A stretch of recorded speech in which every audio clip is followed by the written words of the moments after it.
Alright, welcome back to Bayona's RC World, and in today's video we will be constructing the fuselage or the P40E Warhawk by Top Flite 60 size kit.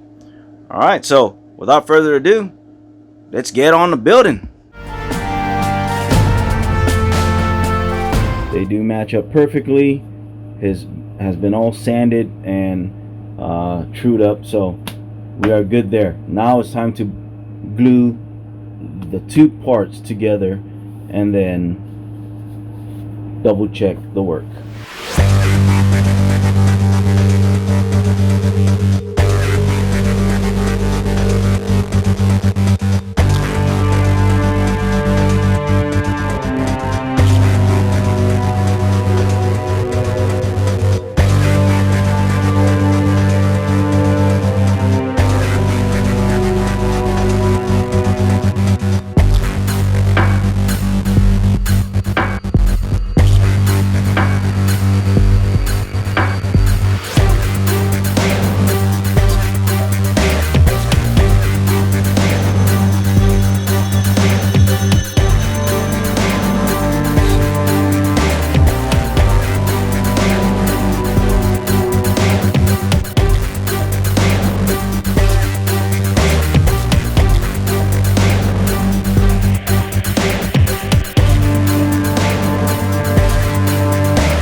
Alright, now it's time to do the other side.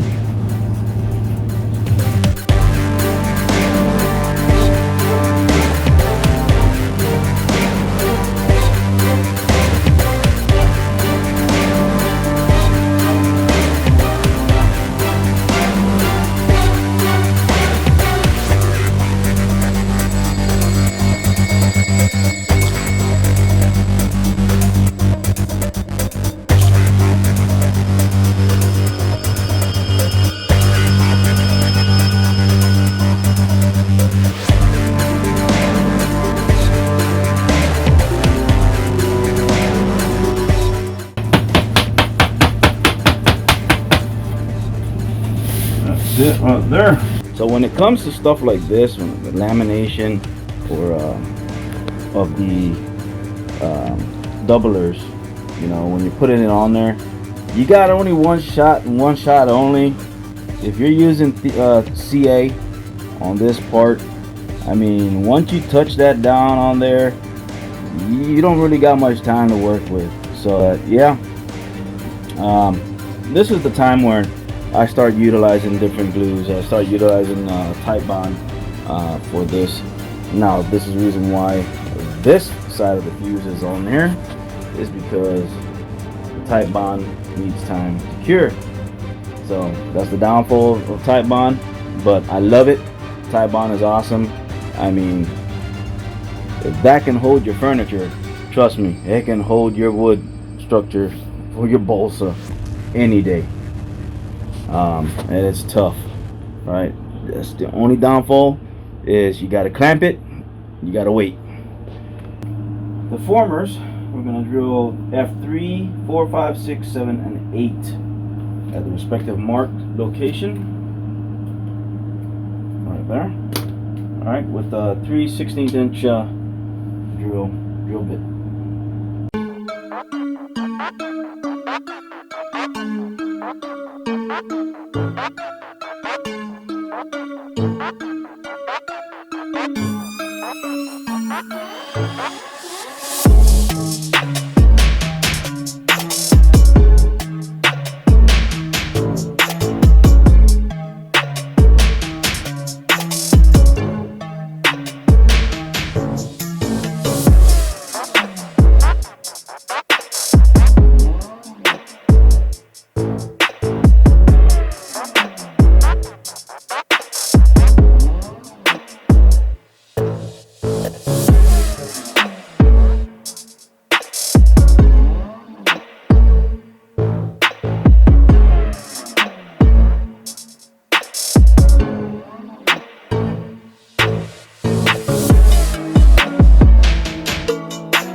Alright, so from here I am on step number 10, alright, on the fuselage build.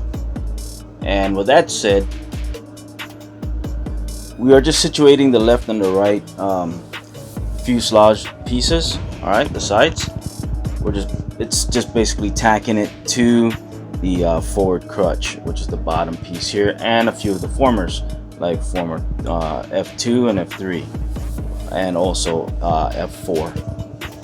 Alright, so with that said, it's just tacking it right here in the corner pieces right here, and right here at the notch. That is just to hold the bottom because it kind of sweeps in like that. So it's just basically to hold that sheeting, the side of the fuse down in that section. And then from there, once we situate everything else, we will start bringing the rest of the fuselage, forming it up to the side of the formers. So the formers kind of give that curvature there. So as you can see, once I start pulling it towards the former, it's going to start giving that round exterior portion of the side of the fuse. Alright, so what I'm doing here now is just I'm going to epoxy this wing bolt blocks into the slot there. I'm just going to go ahead and smother that up with some 30-minute epoxy right on this former. Oops. Alright, we'll put that back in. Just squeeze all this together.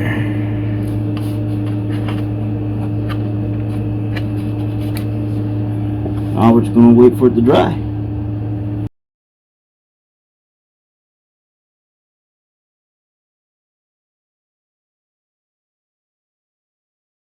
So what we did here was we created the tailwheel assembly. Now I am not going to do that whole bowl link thing, because I mean, to be honest, you got that rod that goes into that link, and the weak link there is at that bowl in the plastic, because that's the only thing holding that rudder on. So once you get wear and tear right there at that bow end, and it starts weakening the threaded ends, and it cracks or breaks right there, you lose rudder.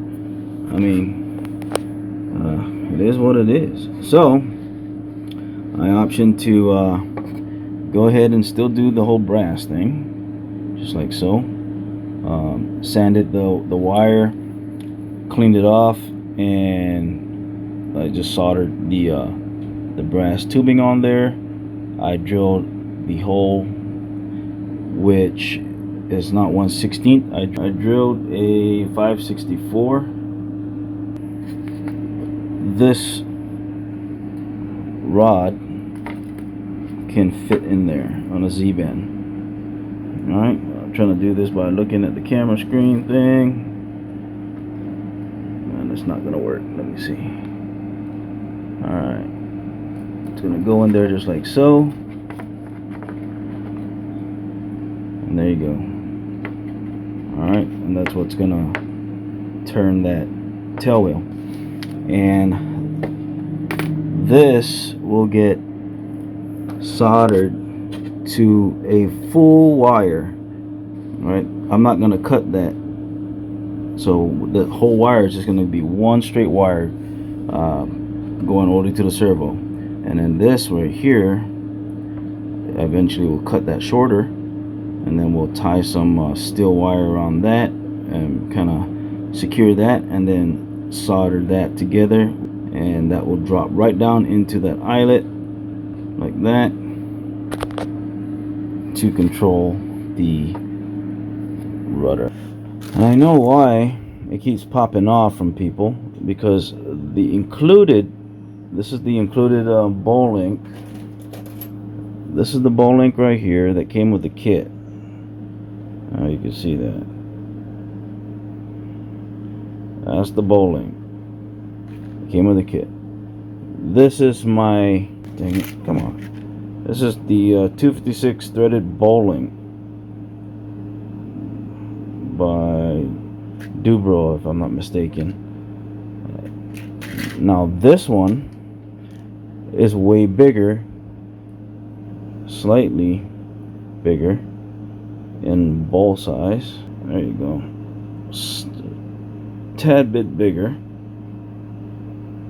Now this is the one that came with the kit. Let me zoom this out. Maybe it's too much. This is the one that came with the kit right here. This is your link. It pops right out. This is the Dubro one. Takes a little bit effort. Pop in. Pulling on it, tugging on it. It's not coming out. That's the difference. Alright, so this is basically what I'm going to be doing for the tail wheel. Alright. Now as you can see, I got the full length of the rod right about here, all mocked up based off the plans. Alright. And then knowing that the tail wheel mechanism, right, the tail wheel wire, this is at 90. Tail wheel should be straight. If there's any deviation, once everything's all together, then I could just go ahead and bend that wire even further. But we're just going to go based off of the plans. And then from there, I'm going to get my guide for my plastic pieces that go onto this push rod. And I'm just going to mark it accordingly based off the plans all the way down the length of the push rod. Now before I did all that, I sanded the push rod and then I wiped it clean. I used denatured alcohol and clean all that, and then put it back up here and start marking it. And we're gonna go ahead and put these plastic little doohickeys, right? And I'm gonna glue them onto these rods. It's just so that it can slide freely inside the sheath of the push rod guide. Now I was going to use my Sullivan push rod, but you know what? I'll just use the one that came in the kit. Alright, so that's what we got going on. And then I went ahead and I made my little Z-bend type deal. Did not use my Z-bend pliers because I actually needed it to come down a tad bit as in the L. That way, when this thing is actually soldered onto the bottom of this, it falls further down into the landing gear, that wire. And so that's what we got going on. So right now that's what will control that tail wheel. Now I'm actually gonna flip this way. Alright. And the reason why I'm flipping it that way is if I flip it this way and I actually got the all this soldered up and everything, and when I go to move the control, I don't want anything here hitting against this former or the beginning portion of that sheath and then causing it to bind, right? And so if I flip it this way, whoops, if I flip it this way, this will only move so much, and it's not even hitting the side of the fuse yet. So we still could get good travel back and forth. So this is pretty much how I got it on there. Now I'm gonna go ahead and I'm gonna give this a good solder. I'm gonna tack it on there first before I do anything. Alright, and that is just to ensure that I get it locked in place like that, and then I will come back around after it's all tacked in and I'll put this steel wire and wrap it around there, and then solder it completely. All right.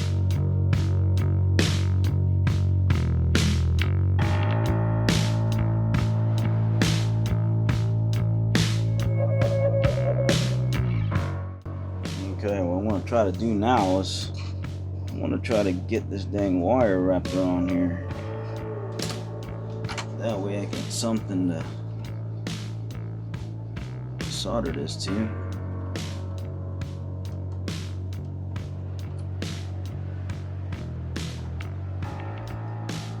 Just like so. And now what I'm gonna do is try to wrap that around that whole rod.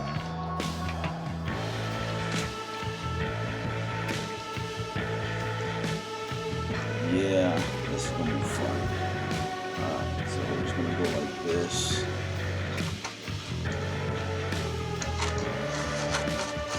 Try not to break the structure, right?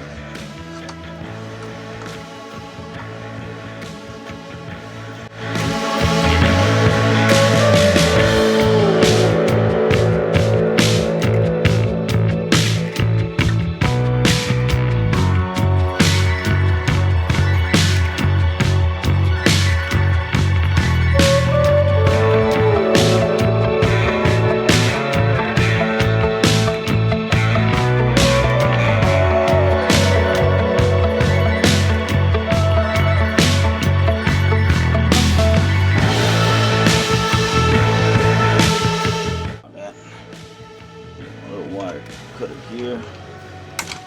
I'm just gonna cut it right there. I think that should be good. And then we'll go ahead and finish this off.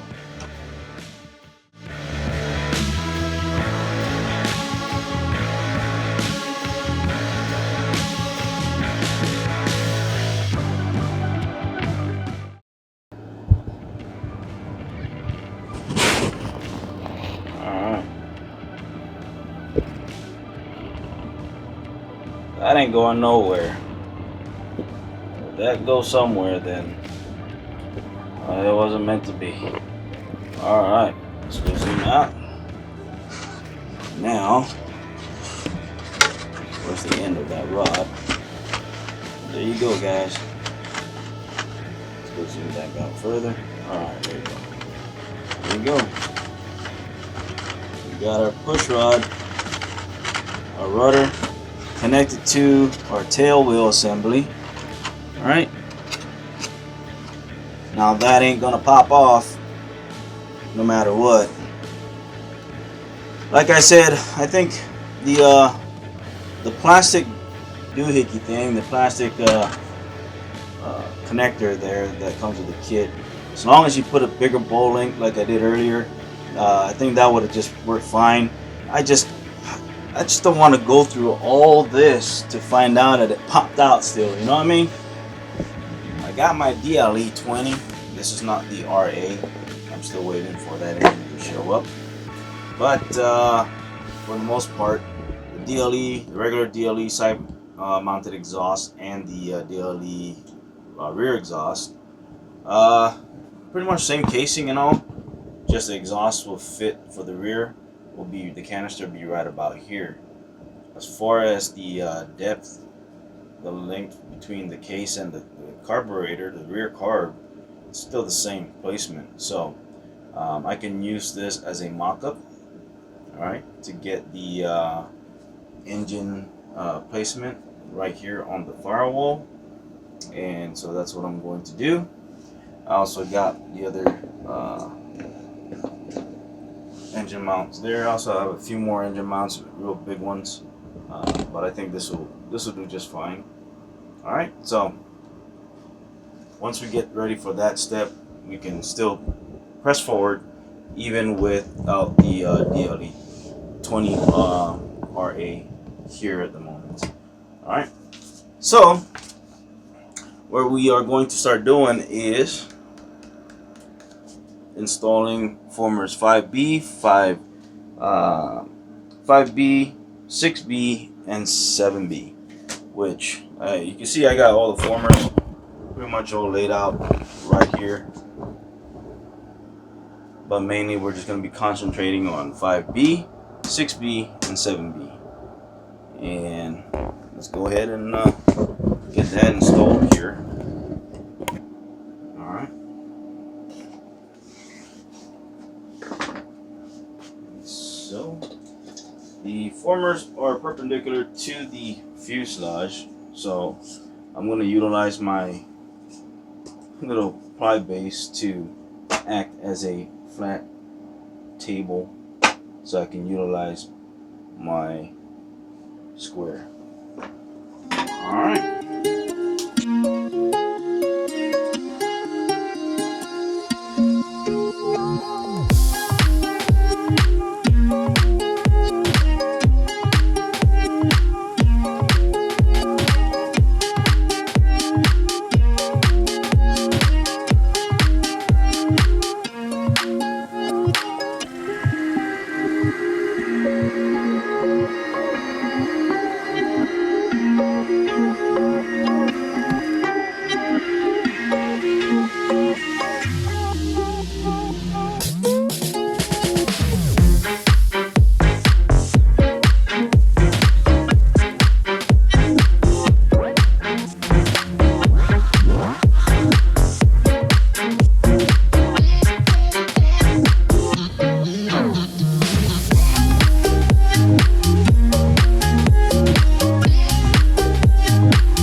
So what I'm doing now is just using a little dinky brush, and I'm just painting my chin plate, the interior portion of the gas tank area, the fuel location.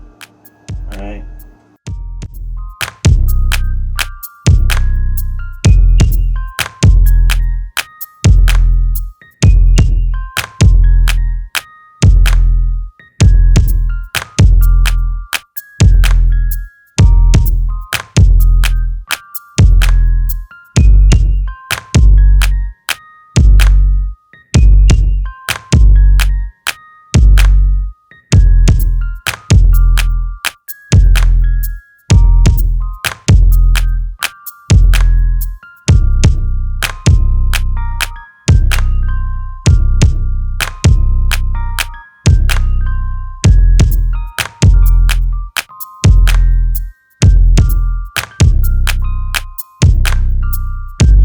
Alright guys, alright, so we got the whole front section all painted, interior section of the fuel tank bay, and then the surrounding areas that are going to be underneath the cowling.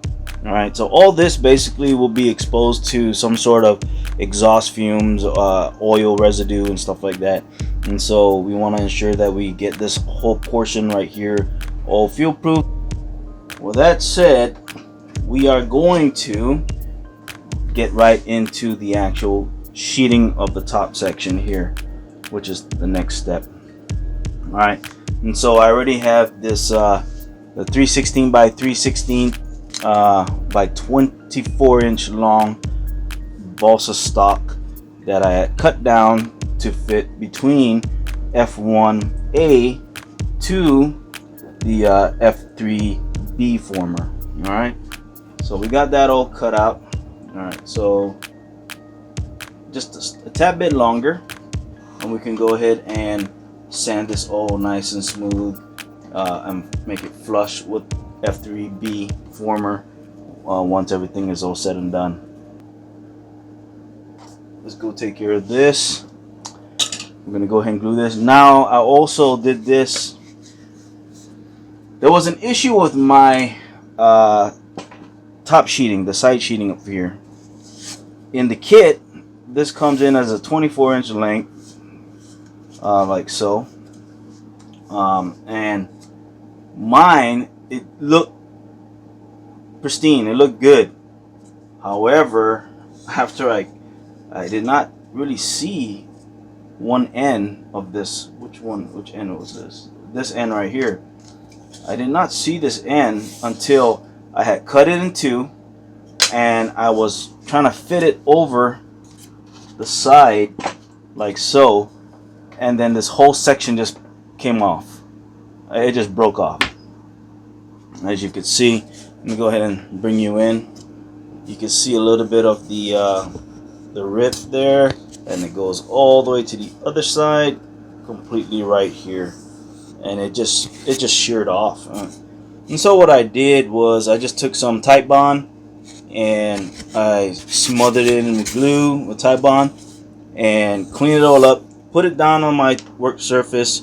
I added a piece of basswood stock like this with some saran wrap or cling wrap over the piece so it doesn't adhere to this. Put it down like that, put my weights on there, and left it overnight. Alright, because unfortunately I do not have a 3/32 stock sheet just laying around. Alright, so I would be SOL if I couldn't use that piece. We would basically be put on hold again until I order some balsa sheets. Alright, so with that said, I went ahead and fixed that, glued it all up. I'll put all this portion in the inside. That's the reason why this says left and that's forward. So I'll do it like this. Alright, so that way that area that was broke will be pretty much on this section here. Alright, I was thinking of doing it like that instead, but it really don't matter at this point. It's all glued in with Titebond and it's strong. So the other thing I did off camera was situating the glue joint area. Alright, so if you turn it this way, I did not do anything to this bottom edge, and so if I were to just sit that on there, it's all straight and all. The only problem is that this starts off here and then it kind of curves over. Alright, and so I wanted to give it this angle right here. If you didn't do anything, you're gonna have this gap, alright, all the way. And so what I did on this side was I beveled slightly the edge that's gonna sit down on here. So now at this angle comes down, you see that it's bare minimum or minimal gap all the way back down to this end. Alright, so that's pretty much the idea behind that. And then from there we'll go ahead and soak this or wet this. You can use ammonia with water and it will go ahead and soften up the balsa, and hopefully, you know, with me putting fixing this end here, hopefully it's gonna allow me to continue to bend it, you know, and have a flexible part so it can conform to this whole former right here, at least up to there, up to the stringer. Alright, so it's gonna go like that. We're gonna go ahead and sand that, make sure it's all nice and smooth and has a nice transition from the side of the former up to the stringer before we glue this piece in here. Alright, now this piece right here, just like so, it's gonna start 1/4 inch right here at the base over here at former F3B, based on the plans, it shows it's at about 1/4 inch from this edge right here. From here to there, the 1/4 inch. And then whatever excess goes completely up and around. Alright, so we're going to go ahead and finish this up. Get this one all glued. And you can see in the background there, we got Frank's Model Aviation Workshop doing his thing.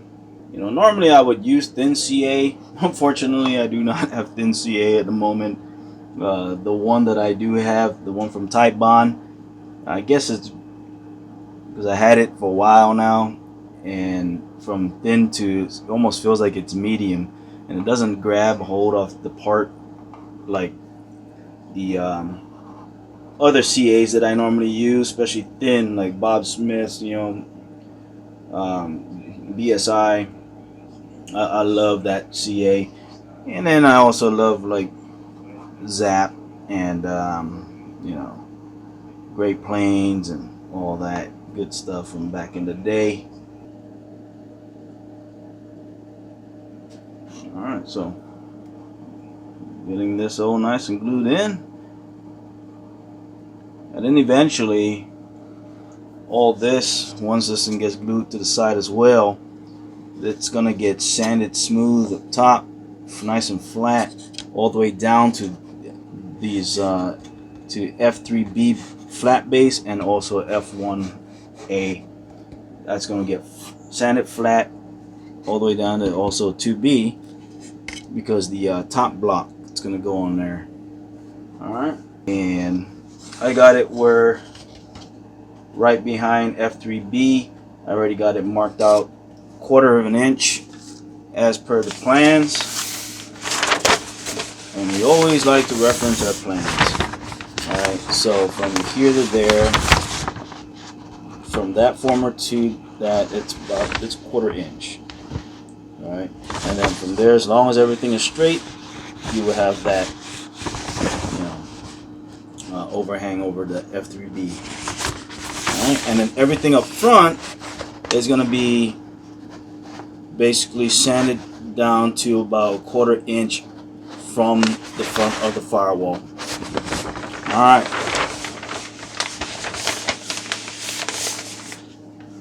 So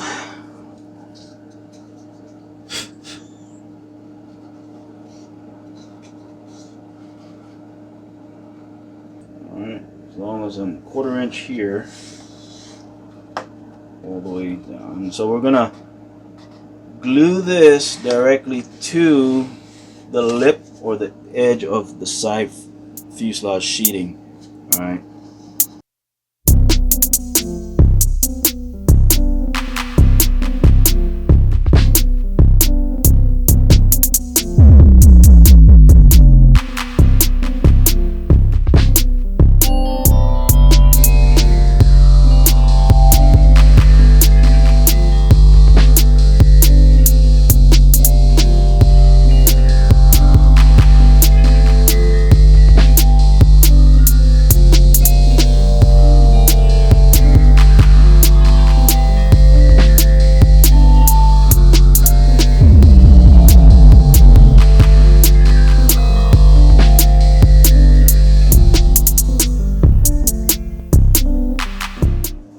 Alright guys, so we're going to go ahead and do this side now, since we already had sanded this portion of the stringer to match up on the side of the former, right?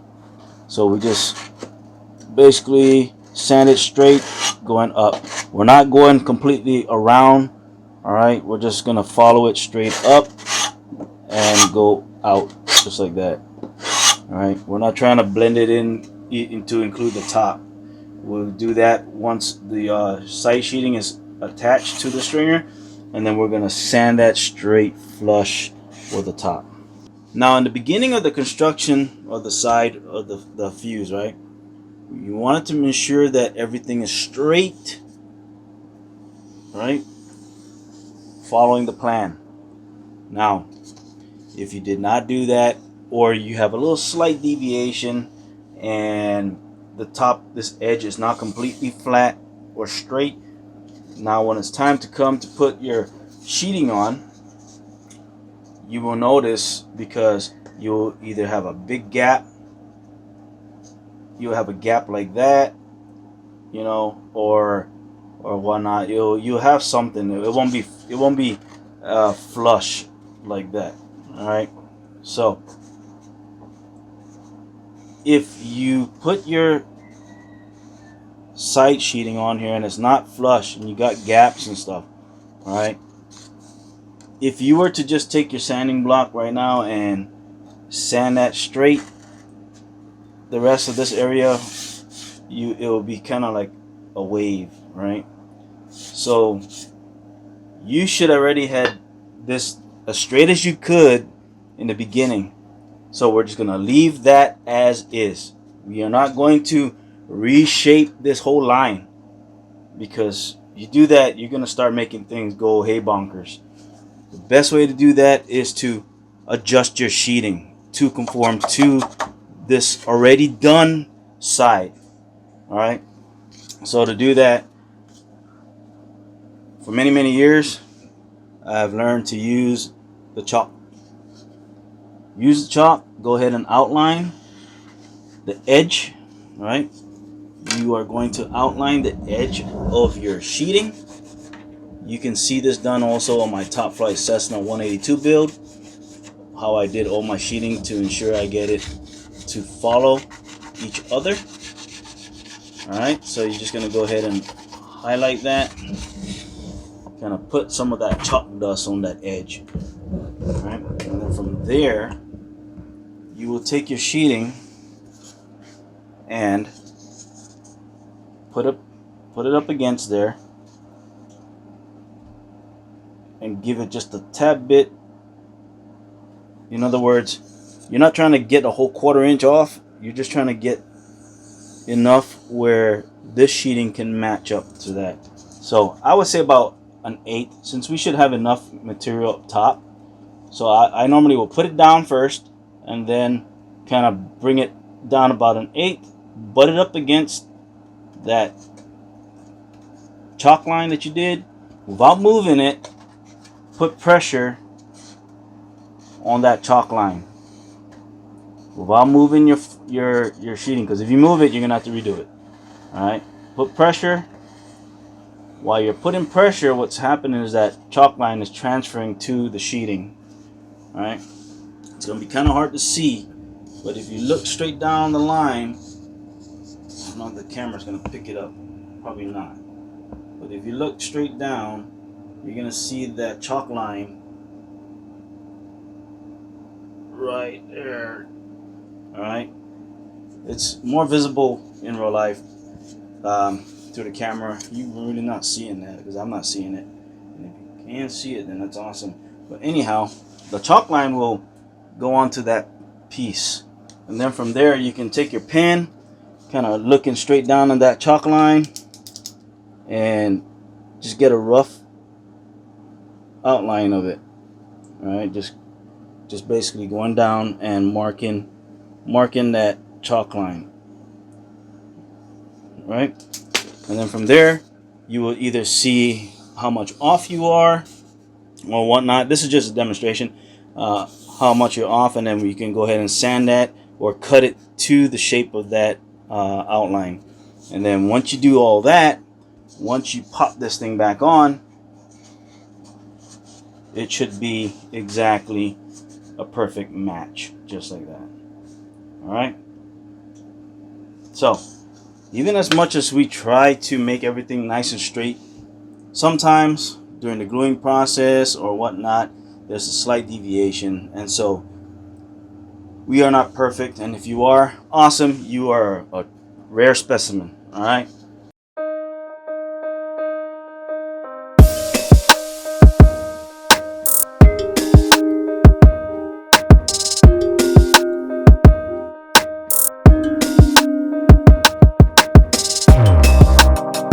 So we're just gonna wait until this CA is cured, and then from there we're gonna go ahead and wet the sides thoroughly, and then slowly manipulate it so that we can get this sheeting and form with the formers F1, F2B, and F3B. All right, guys. So we're gonna go ahead and start getting the sheeting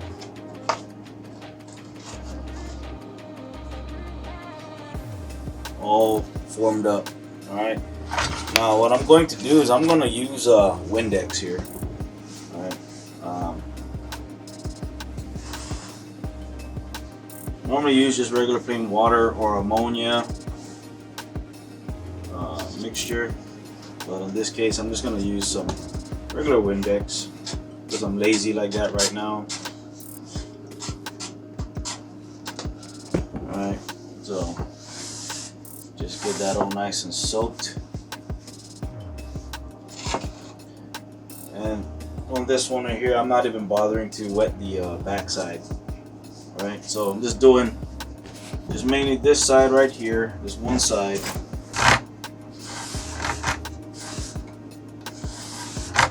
And we're gonna go ahead and manipulate this, alright? Since we got it all nice and soaked. Same deal. I'm not going to use my hands to form this.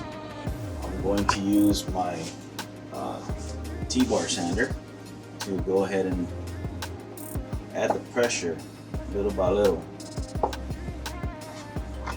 Many ways in doing this, guys, so this is not the only way.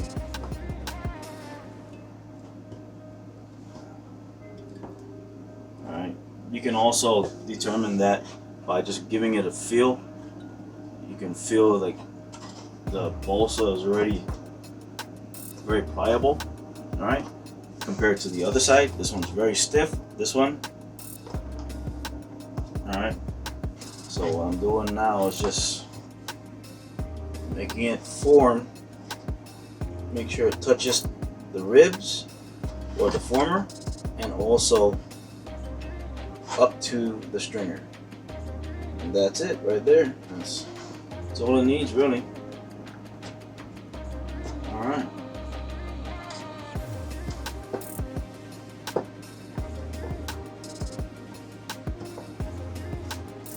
There you go. So that's it. It's touching. I'll bring you over. Alright, so just like that, as you can see, if you look on this side right here, we got that sheeting touching everything. Alright, so what I'm going to do now is I'm going to go ahead and start with the gluing process. And just put some glue, make it run down the side of the sheeting. I'm going to kind of pull it away from the former just a little bit, because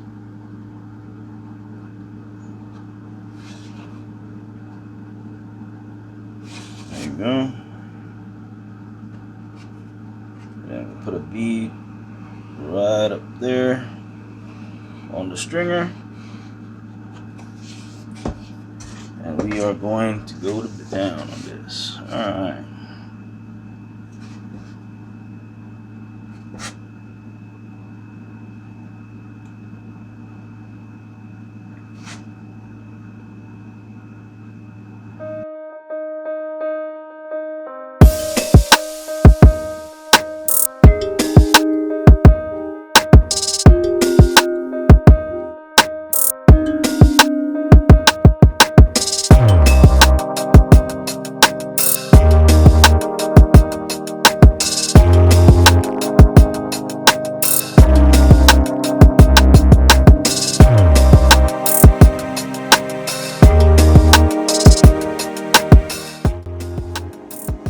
Alright, so we're going to go ahead and start sanding the forward deck top, which is basically this part right here. We are going to sand the two side sheetings and stringer flush with the top of each former. Alright, so starting from F1A, F2B, and F3B. So all this is all going to get shaped flat, or not shaped, but sanded flat to match the top of each former. Alright, now how I'm going to do that is just basically, I got a piece, thick stock of basswood here. It's nice and straight as it's gonna be for now, which is good for what I'm gonna do. And yeah, so I got it on here so we can have majority of this area basically sanded at one time and also being straight. Alright, just like so. Because if I were to use the sanding bar is if you're sanding it like this, and if there's any slight deviation or slight wave, you will just continue making that wave even bigger because you're following the groove, right?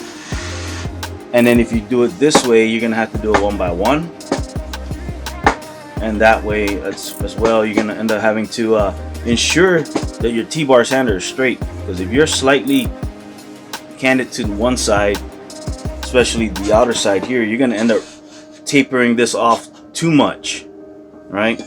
And when you try to put this block on, if this is tapered at a 45-degree angle right here at the joint, you're not gonna have a good glue seam.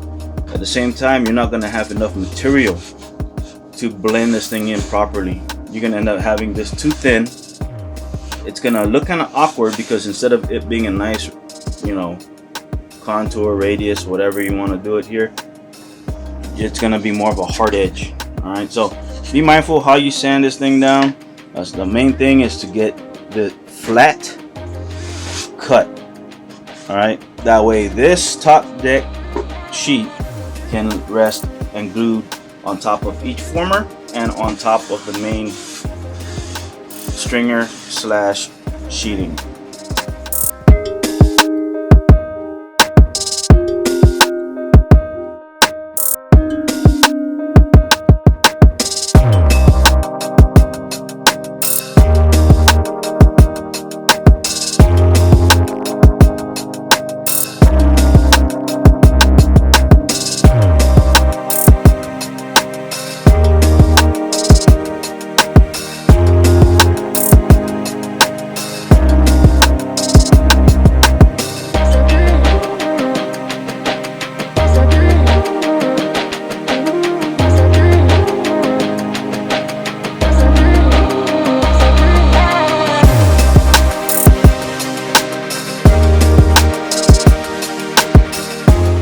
Alright guys, so we got everything sanded down. Alright, so as you can see,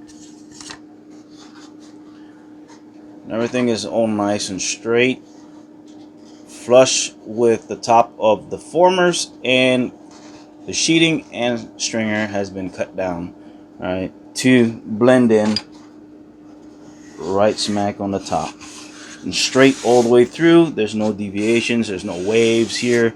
Everything is all nice and straight. As you can see, if you butt up this piece of sheeting right up to it, you see it's mating all the way through. All right, just like so. So with that said, we know for a fact we're gonna have a good glue joint here, and we know for a fact that we will have a good transition from the side sheeting to the forward deck top sheet right up here. All right, so from here we are going to glue this on. All right, just like so. And for something like this, I would use Titebond, and the only reason for that is because when we get close to this portion, when we're blending these two sheeting in, I noticed in the past when I use like CA, you would always get that edge. All right, when I use Titebond, it's like butter. It just flows directly right on there. And when you're sanding, because sanding Titebond it's really easy. All right, as you can tell, this was the repaired sheeting right here. You can't see the or feel the ridges from the two pieces of wood glued together. Now if this was CA, it's going to be very hard around that edge. All right, you're going to end up having to use wood filler just to kind of filled it in, or you're gonna sand it too much.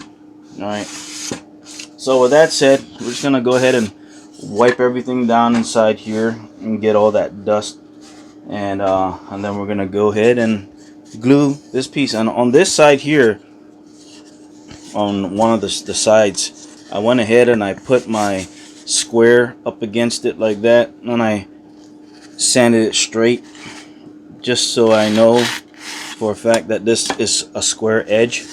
That way, when I butt it up to the side sheeting here, let's go bring you around. That way, I know that this is square. So, and I know that since I put the mark 1/4 inch from the base here, that's how far out past former F3B the sheeting is. It's 1/4 inch at the base, not 1/4 inch at the top, but at the base. All right. Therefore, this should be in line with each other from here to here. So once I butt this up here, I'm gonna align it as well, just like so, and it should lay straight all the way the full length, all the way to the front. All right, just like so. All right, and then from here, I went ahead and I cut my canopy out, because this one as well is going to have a little bit of a flat area from the canopy and then going towards the tip. All right, or should I say the tip to the canopy. All right, so it's gonna kind of, if you look at the site plans, all right, you can see it. You got it flat, and then close to the firewall, it's kind of rounding off a little. All right, so that's what's gonna happen. It's gonna be rounded off here slightly, and then slowly tapering off to meet up with the canopy. And this edge is kind of flat, as you can see. All right, so we got to cut the canopy out to use it as a gauge as well. So when we're shaving this down, we don't shave it too much or make it too round, because then it won't mate up properly with that canopy. All right, so we're gonna go ahead and glue this down. I'm gonna go ahead and utilize Tite Bond for this. I'm gonna get some tape. Get some tape ready.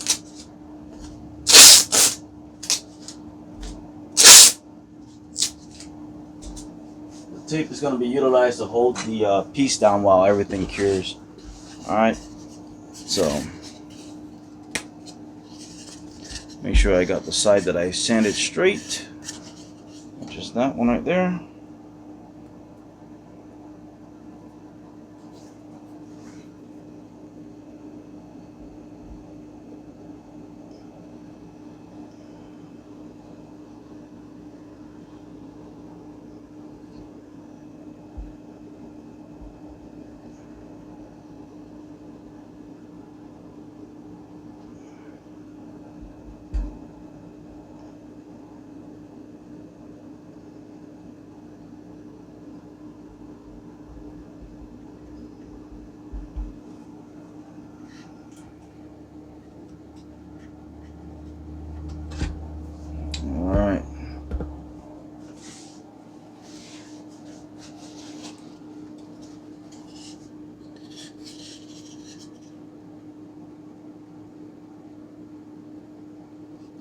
Line up everything on this side here. Kind of move it around just a bit, back and forth, just to smother that Tite Bond. Get a good bond.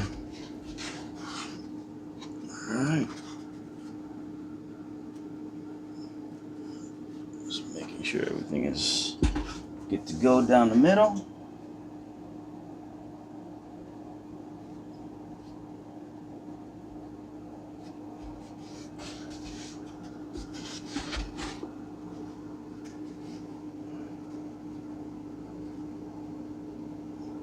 Everything looks good.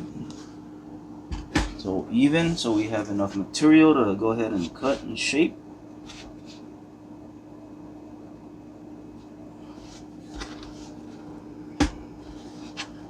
And then this area here is nice and straight. Alright. I'm going to go ahead and run my napkin right at the seam to kind of pull off any additional tight bond that's building up there in the corner, just like so. And then we're going to go ahead and tape everything down. All right, gotta dust my work area because, oh Lord, a lot of dust. All right. I'm going to pull one side down.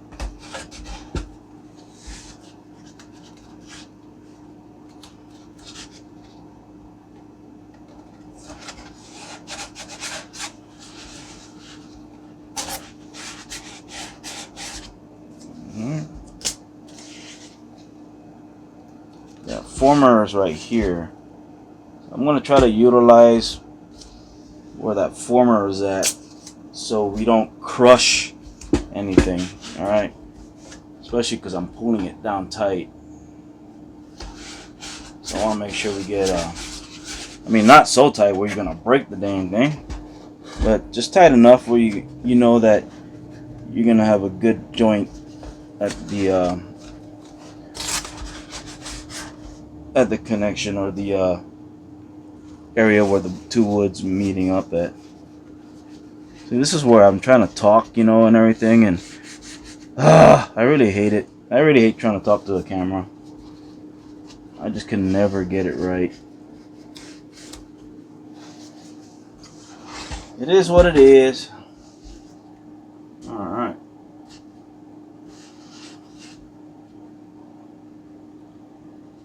Cool. So we're just going to go ahead and continue taping. Alright, so from here we're just going to go ahead and continue taping the whole forward section there. Just like right about where that former is at, so that we're not crushing anything.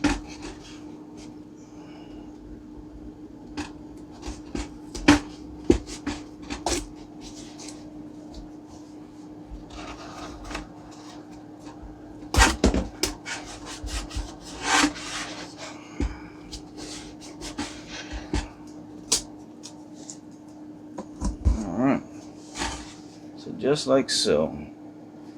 Could put in between here as well, just to ensure that nothing there lifts up.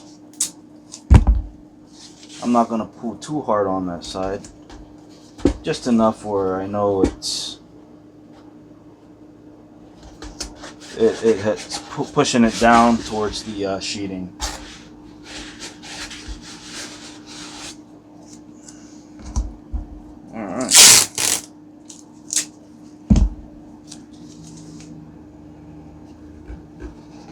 Just want to do this one shot deal. I don't want to come back here and try to fix anything.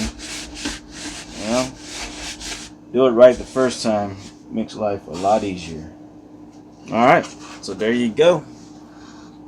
As you can see, everything is all touching, and like I said, the tight bond will make the transition really nice, because it'll be really easy to sand that glue joint, and it's not going to leave a hard edge. Alright, so even if you had a glob of tight bond glue there, that thing was sand down really nicely compared to if that was CA. If that was CA, and it's going to be a little tougher. I'm not saying it's not going to sand smooth, it's just compared to tight bond, that thing would just dry. I mean, man, you know, I can't talk, man. That will just sand down really nice. All right. The downfall with Type Bond is just takes a long time to dry. You know, 30 minutes to really hold. You know, just to be able to hold itself. You know, an hour, and then 24 hours really is the cure time to ensure maximum strength and hold. So we're not really going to be doing much with this today until this one completely dries, and then we'll go ahead and start shaping it. So from here we can move on to the back end. All right, so what we're going to do here now is first we're going to go ahead and clean off the table a little bit, but we're going to go ahead and start gluing. As you can see, I already glued former 8B on here, and then from there we're going to start gluing the stab supports. All right, so the stab supports will be the next one to be glued on here, and that's going to go right smack in the rear, just like so. All right, this is all going to get glued in there, and then we're going to start sanding everything smooth, and then we're going to start doing the side sheeting. All right, so I already got this tape together. It's not glued, it's just tape so far, just so I can put it over the plans and see if we need to cut or shape it up, and then it's gonna get glued on just like that. Stab support here at the rear. All right, go ahead and do that. That's gonna get glued in just like so. Alright, so we're gonna go ahead and take care of that right now.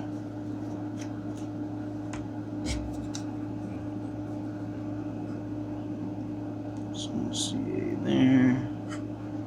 And we gotta glue the stab support.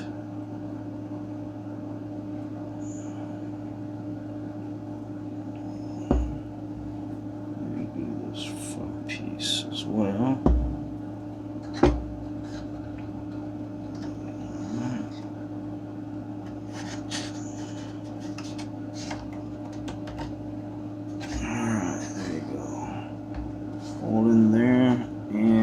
Touching the front.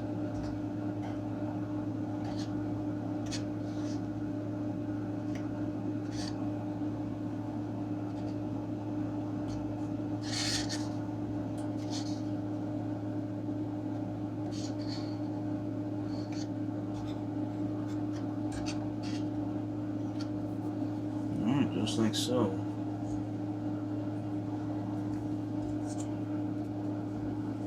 Same thing for this side.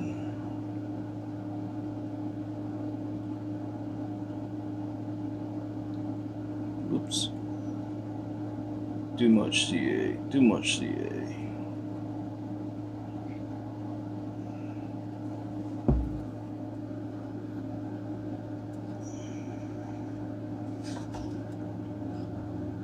Alright, everything gets butted up in the front.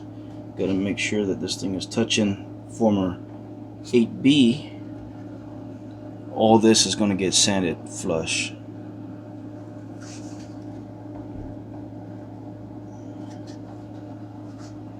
Alright, just like that.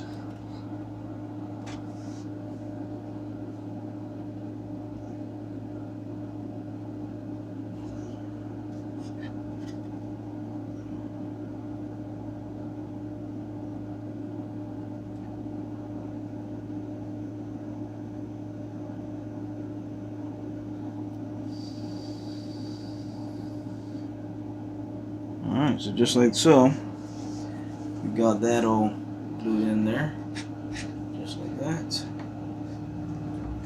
Alright, like I said, we're gonna come back with the sanding block, and these tabs are gonna get sanded off and flush with the sides here. And then from here, we're gonna go ahead and start putting our stringers. I already pre-cut them off camera. And so I'll go ahead and do that. Just glue this on. And since I'm not using thin CA here,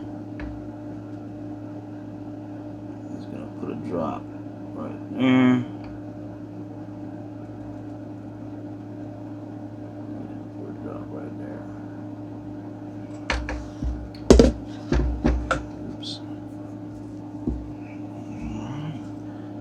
This one gets fitted right smack in there, like so. Just like that, and just like that.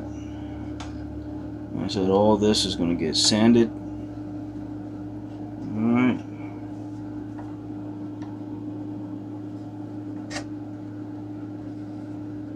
We're going to sand all this all nice and smooth. This is all going to get sanded, tapered. We're going to blend all the stringers into the sides of the formers before we put the actual side sheeting on. Alright. Now for the top stringer, right in front of 6B former, there should be about 3 inches of stringer just dangling out in the air, right past that former. And then right at 8B should be about 1 inch past the former.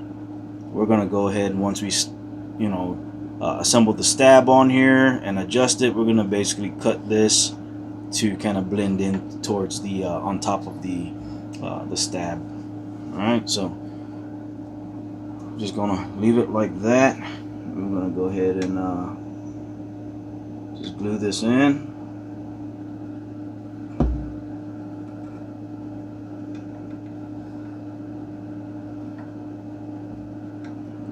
Just like so.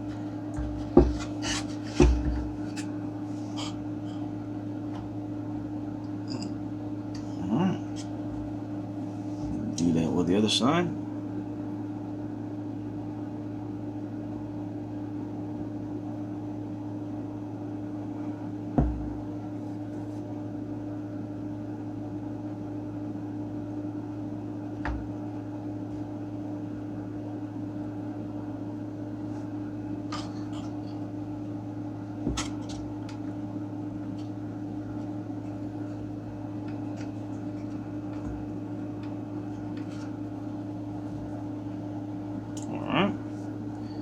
And last but not least, this side here. I'm gonna put a drop of medium CA in here to lock it in place.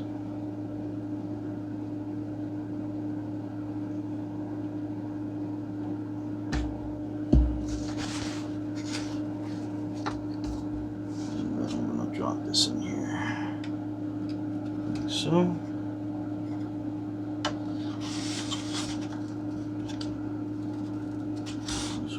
Tight fit.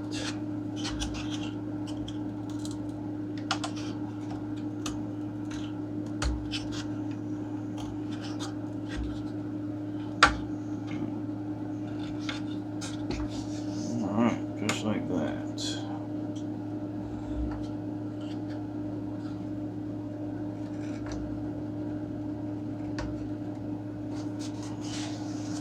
See my fingers. Alright, so as you can see, we got the stringers on. Alright, left and right. Just like that. Let's go bring you guys out.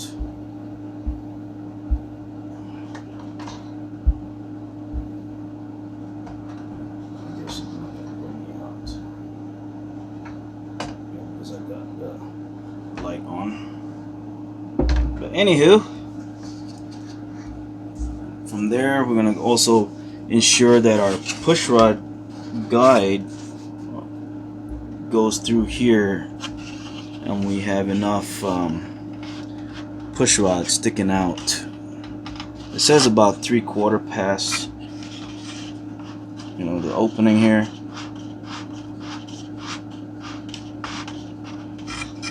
Alright. Make sure I have enough here. I can actually pull it all the way through, just like so. There you go.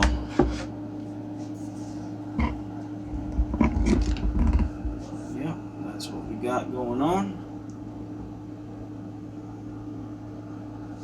Alright, and once it's dried up just to tap it, I'll go back over all the joints with some medium CA just to lock everything even more. Alright, so there you go. Now we're going to go ahead and work on that side sheeting, which like I said, I got one all taped up. I haven't sanded it down or anything, so this will eventually get put on to the side like that.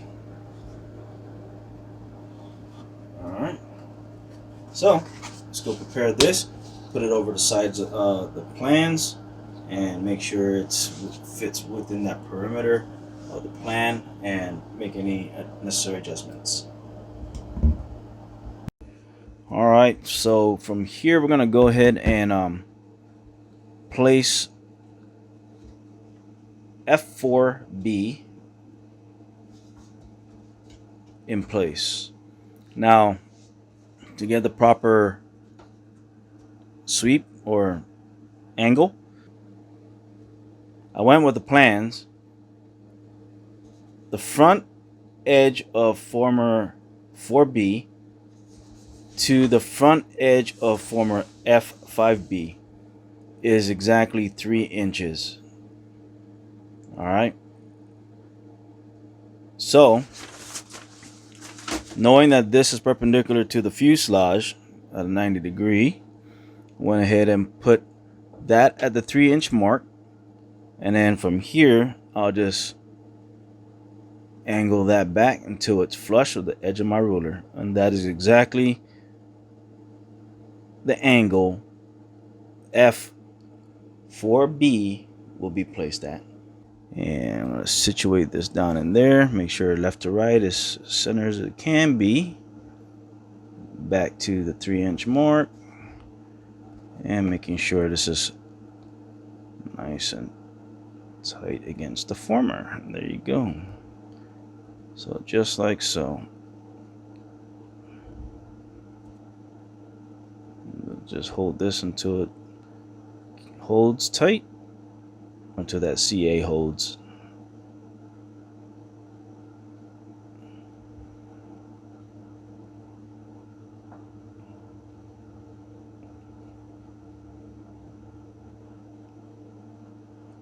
Just right there. There you go. So, alright, so that is the angle for 4B former. Alright. And then from here, we're going to go ahead and now we will start preparing the sheeting, the sight sheeting. And then once we're done with that, we'll go ahead and take the T-bar sander and start sanding F8B flush. These tabs will be flushed with the sides of the stab support. Alright, so eventually a little bit of this stringer will be sanded as well.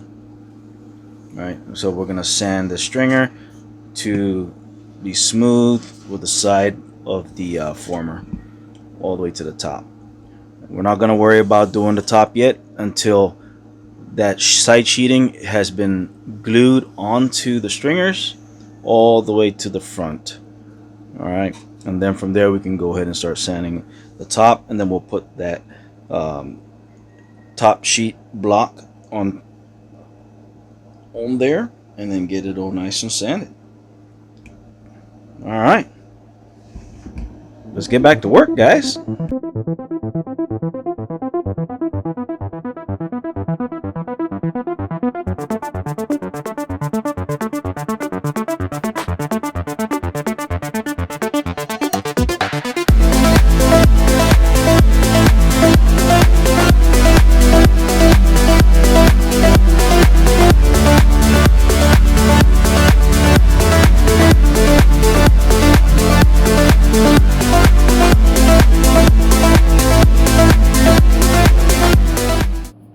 Guys, so we're going to go ahead and glue this sheeting to the back location here. Alright,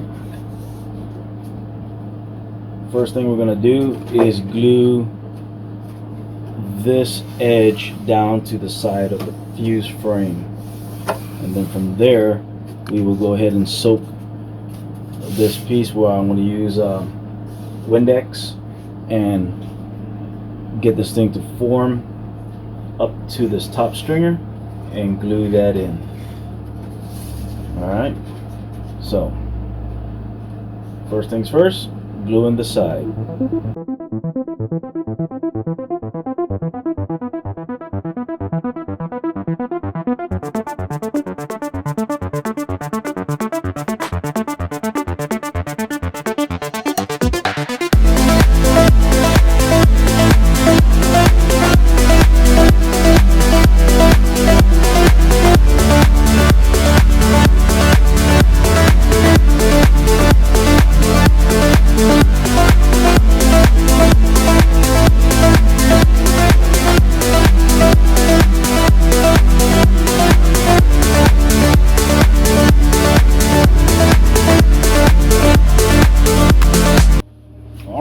So we got the side sheeting all glued right here at the base, at the bottom.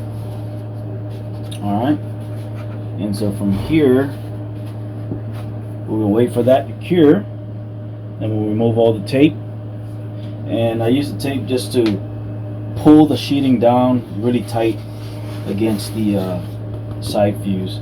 Alright, and from here we're gonna go ahead and soak this up with some Windex. I'm just gonna a few sprays. You don't really have to drench it down, just a few sprays, and then we'll just slowly work the grain, work the balsa to form with the actual former, and then we'll start putting glue. All right, and yeah, pretty much about it from there.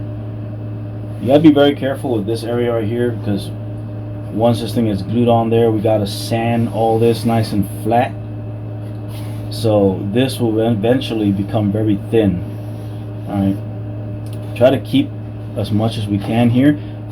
Most of this area here is going to be gone because of the angle of this top plate right here. Everything is going to go straight, and then right about here it's going to bend, so it's going to be two pieces. Alright, so you see right here everything's all nice and tight against the sheeting. Bare minimum gaps. Alright, so that's what we're striving for, just for aesthetics, at the same time strength, to ensure that everything is all nice and it's not just all being held by glue filled in the gaps. Alright, and that's to include the inside. If you look all the way inside there, you see the sheeting really touching the stringer, glued up onto the stringer there. And yeah, so all the stringers are flush with the sides of the former. You see how that stringer down there kind of tapers into the back tail support or stab support. Alright, so all that eventually will get formed around that. I don't want to, right now it's very hard, so if you try to do that right now, it's going to crack somewhere around this area. So we'll wait until that's all completely dried, then we'll soak this area. Well, I mean, not soak, that's overkill. Mist it, kind of spray it with some Windex, and then we'll slowly work it, you know, get the balsa, get all the grain, get that Windex in there, and then it will conform to the former, and we'll go ahead and glue it in. Alright, so we're gonna go ahead and start forming this side sheet. Alright, we're gonna go ahead and utilize some Windex to soften up this sheeting. Alright,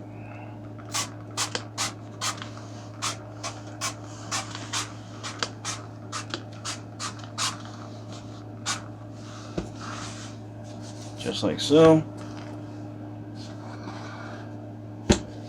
back end right here is fairly straight, so we don't really need to do all that on this area right here. It's mainly this port. Alright, so we got that all in there. Just let it soak up for a little bit. Put some on my little napkin, shop napkin. Just kind of work it in that grain.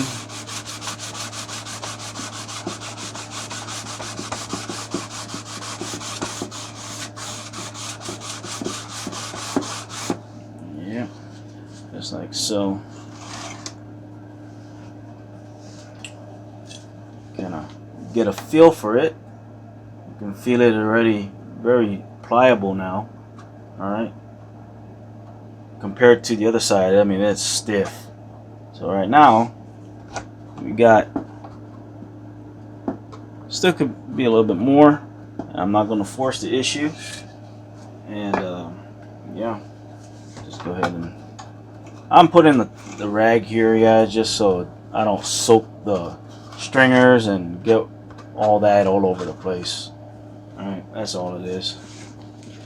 You know, not trying to soak all the wood that don't need to be soaked.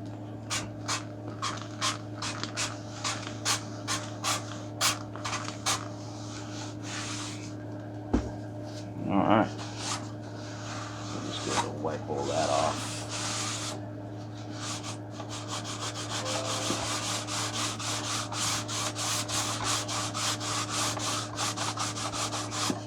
Just let that do its thing.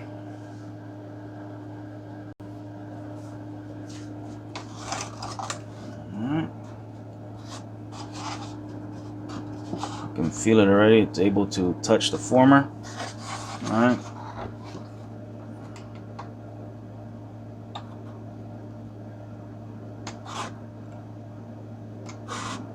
Alright. Good stuff, good stuff.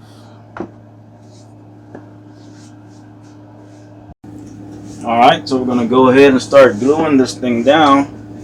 So I'm using my straight edge again, or my sanding block T-bar, to ensure that we get everything nice and flat and pushed all at one time, instead of trying to do it with like your finger like this. Unless you want to, you know, you're really confident that you're gonna get your sheeting straight without warping it. I tend to just use this every single time I'm gonna push some sort of sheeting towards a former. Alright, that way I know for a fact that it is straight. So what I'm going to do first is I'm going to put glue on this stab support area, because this is straight anyhow. So plus it's a pretty big area. So I'm going to put some CA up in there first. Make it drip down in there.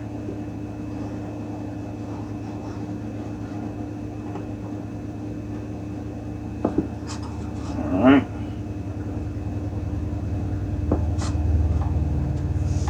Get my napkin, kind of wipe that. And I'm just gonna squeeze this together. The only reason why I'm doing this now is because this one's a flat area, so I'm not too worried about it. But the main thing is, if you were to glue everything first without gluing this back end, all the sheetings would be so tight that it's going to be hard for you to separate the two to put some glue down there. Now if you're using thin CA, then you can go ahead and clamp it and just run thin CA in there and let it wick in there. But unfortunately, I don't have thin CA right now, so utilizing my medium. Alright, so that's the reason why I'm doing it this way. Alright, so we got that all done. We're going to go ahead and start putting drops of CA all up on those formers. So what I'm going to do is I'm just going to get the CA to drip down in there on top of the former, all the way down in there. Alright. And then some CA up on here.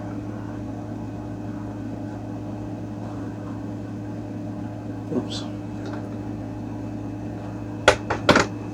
And then we're going to go ahead and start applying pressure.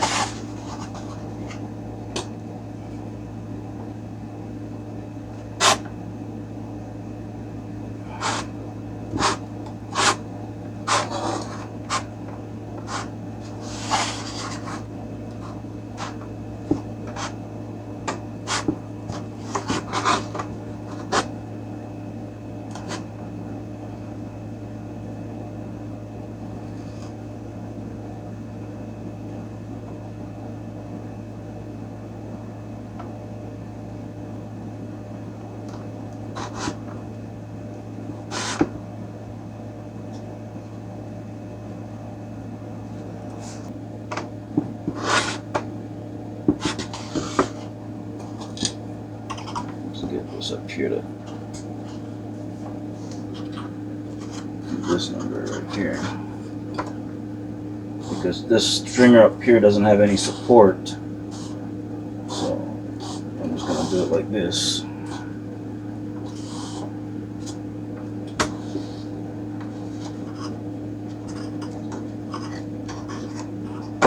Okay.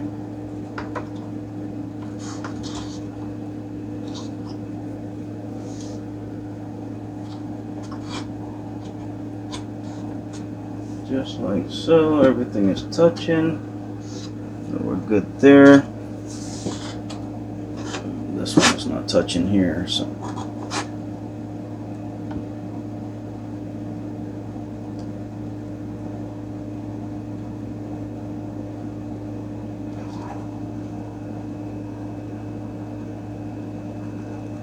Oops.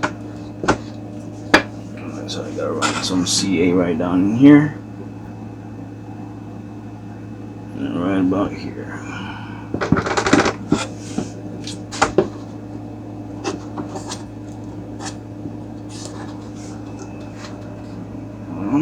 Just like that. Just holding it in place.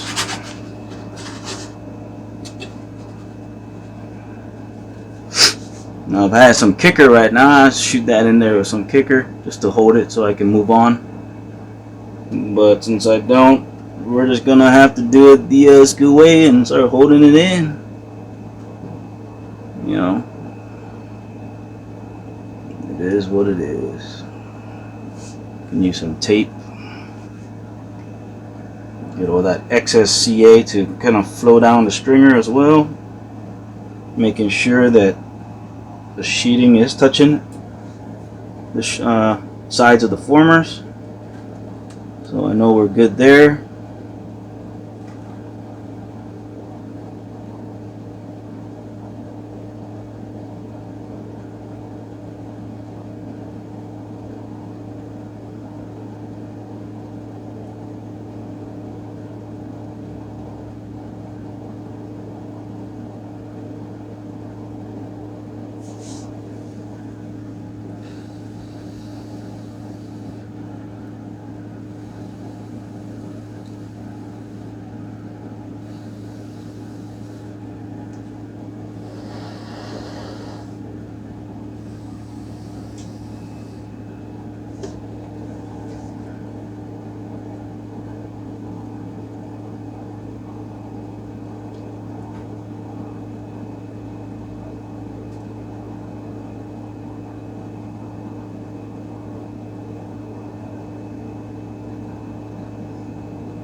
It's almost holding.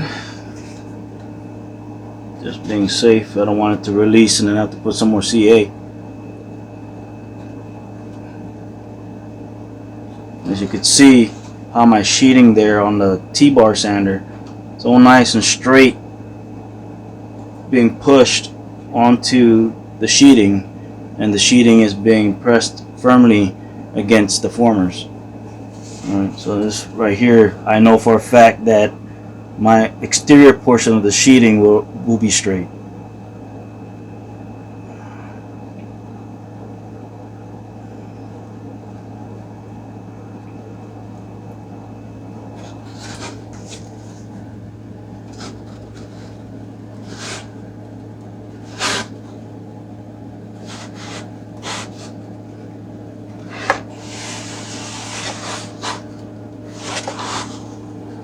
Now I can run some thin CA, which I do have thin CA, guys. Just it's not the type that will grab a hold of the part for you like instantly.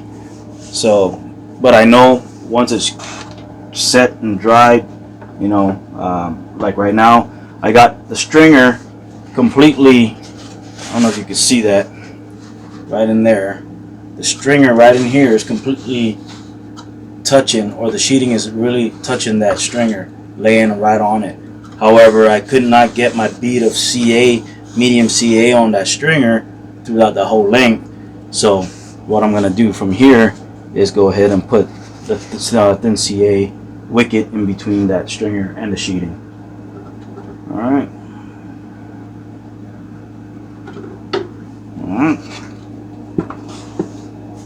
Once I get this cleared, because hopefully, there you go. There's a few drops through that stringer, and there you go. Alright, so that stringer has CA now running down that length. I'm going to put tape right here just to hold that sheeting and pull it tight right here to pull it against, just to help it out. There you go. Alright, probably could do that with this part as well.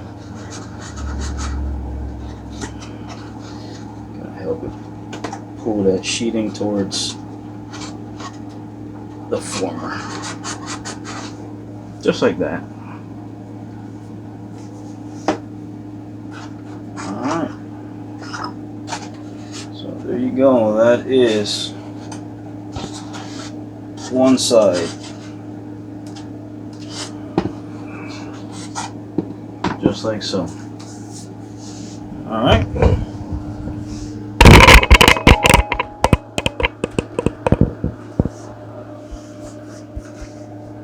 So like I said, eventually this right here will get thinned out somewhat once this thing gets sanded flush, and this right here will get sanded thinner as well, because like I said, this one will go kind of straight and then this tapers back. So we're gonna have two pieces of that balsa stock that goes up here. It's gonna get cut somewhere around here, and then that's gonna kind of fall straight. And then eventually all that's going to get trimmed to match up on that plastic deal. Yeah. So all that's going to have to get cut out properly so that this can sit in there nicely. Alright. And the same thing with the rear. Alright. All that nice and good. Alright guys, so we're going to basically do this side already. As you can see, I already soaked this area with Windex. Alright, and I utilized my T-bar sander to go ahead and manipulate this sheeting and get it all nice and formed towards the formers. Alright, so there you guys go. We got that going on. Everything is nice and pliable now. You can see we could just basically push it right against the former. Alright, so we're gonna go ahead and take care of that. And my buddy Frank just uploaded episode 18 on his channel, so go check out that video. It's awesome stuff that he's doing. and he goes more into detail as far as his build is concerned. All right, so that is just magnificent. All right, so I'm kind of jumping around, not really going based off the manual per se to the T. I still need to do a few things right here prior to actually getting to this stage, but I just wanted to get this on here so I can check it out. So on the manual, it says right here to ensure that when you test fit the horizontal stab, that it aligns with the plywood stab support.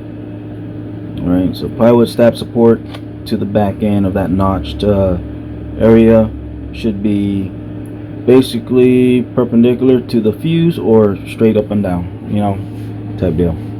So to get that fit so that it's straight, right, to get that fit there, I had to kind of notch out this portion of the sheeting on both sides. Alright, it's a good thing I did, you know, little by little, so you don't cut, because if I had cut all the way, and I got that from the plans, so if I had cut all that, it would have been too far forward. So just little by little until I got this back of the stab in alignment with that support piece right there. Alright, so we're gonna go ahead and glue this top piece on. Went ahead and, of course, off camera, sanded this whole area flat, so, and then up to this piece right here.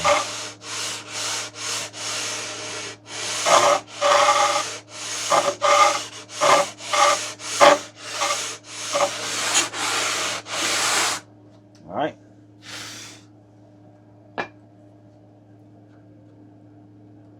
Now,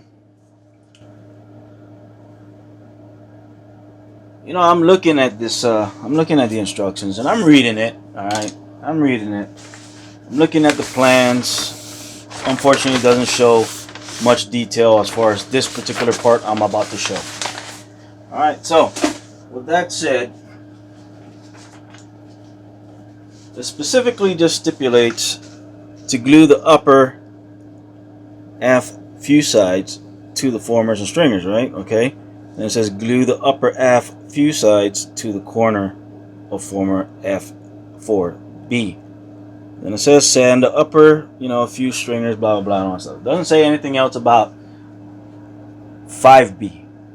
So it just says to glue the upper corners of the stringer or the sheet to 4B, which is this.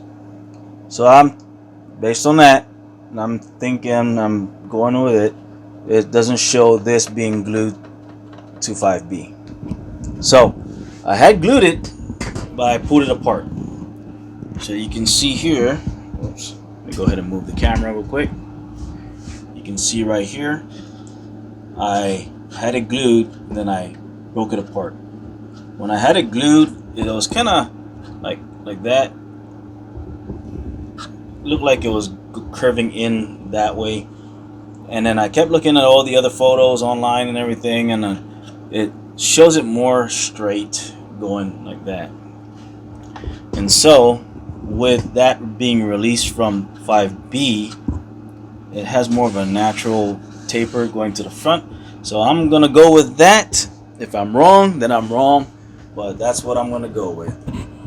Alright, so I got that exactly, and plus this top balsa piece fits basically all over, I mean within that area, so I know I don't think it's wrong.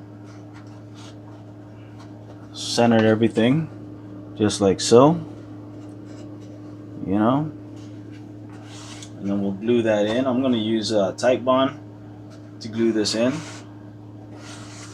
just so we have a nice, one, working time, two, we'll have a nice edge here, and then we got this piece that's gonna get glued right on top.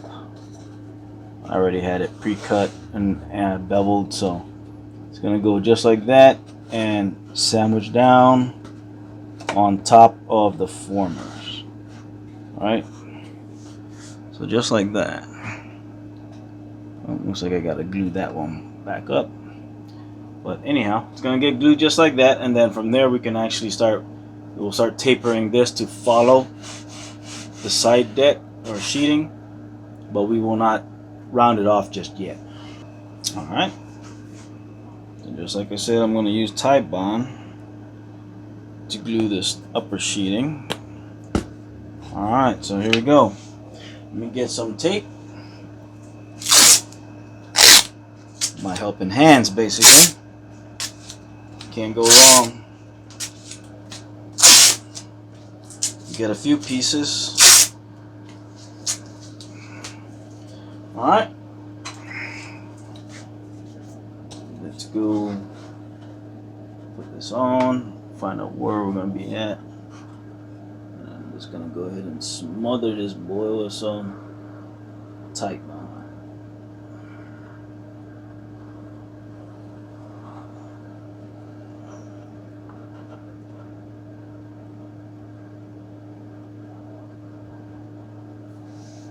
All right.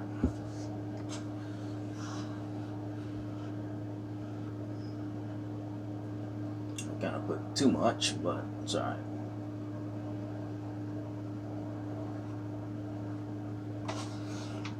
Go ahead and wipe some of that off.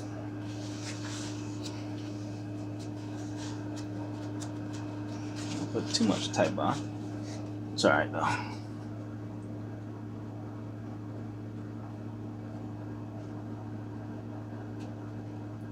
Get this all situated back here in the end. One thing I like about Titebond right now is I got working time. That's the main thing. It's working time. Alright, just like so. Get this one all nice and even on this side. Go ahead and wipe a little bit of this off. I believe I got some on both sides.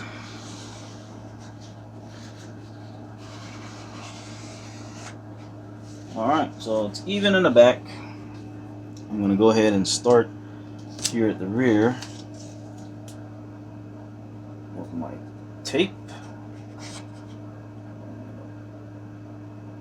Pull it down somewhat and tape it down.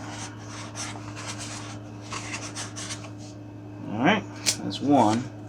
Making sure that the front is still aligned.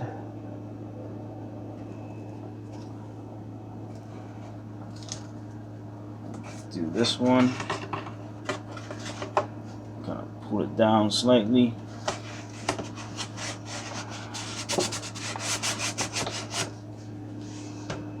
Still centered, so we're good there.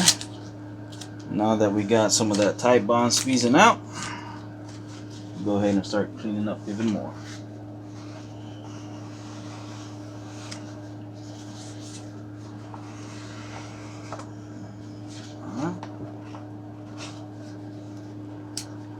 Go ahead and get this centerpiece. Pull it straight down.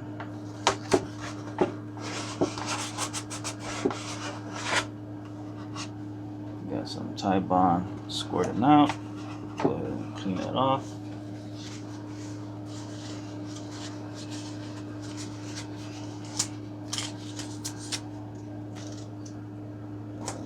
Just do this one right here.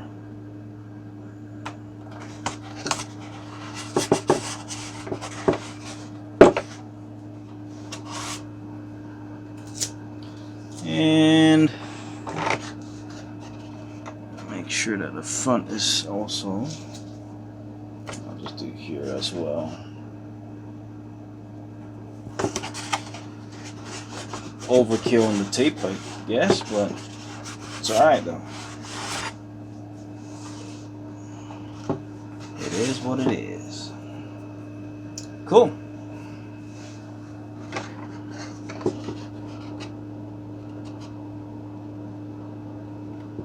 All right, I'm gonna go ahead and put this one on, making sure we got a good joint here, and there's no gap.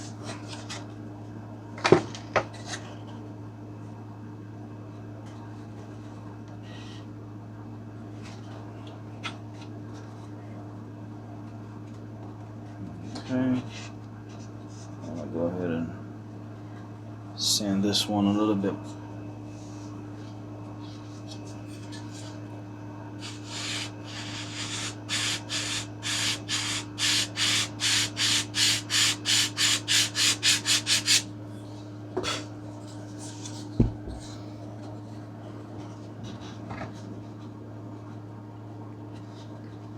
Okay, there you go. That's more centered.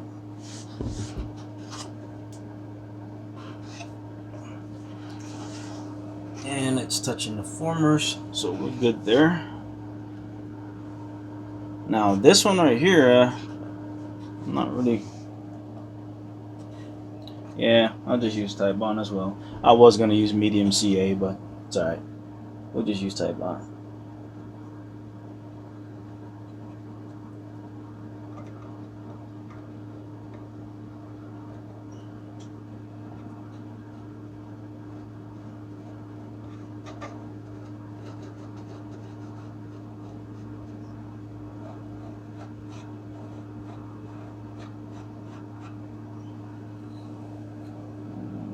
Type Bond.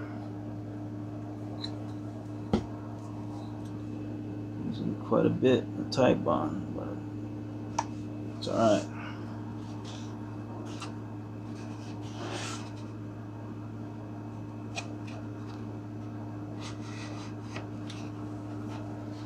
Just gotta love Type Bond, to tell you the truth. Especially building models. I've used Type Bond for years, not number 3 or Type Bond 3, but just a regular Type Bond, and I love it. So if you're into building and you like to build and you're not in a rush, by all means grab some Type Bond, because Type Bond is just awesome. Alright, so I'm gonna got a big piece of tape right here, only because I want to make sure, one, I got enough pressure going back here to this piece.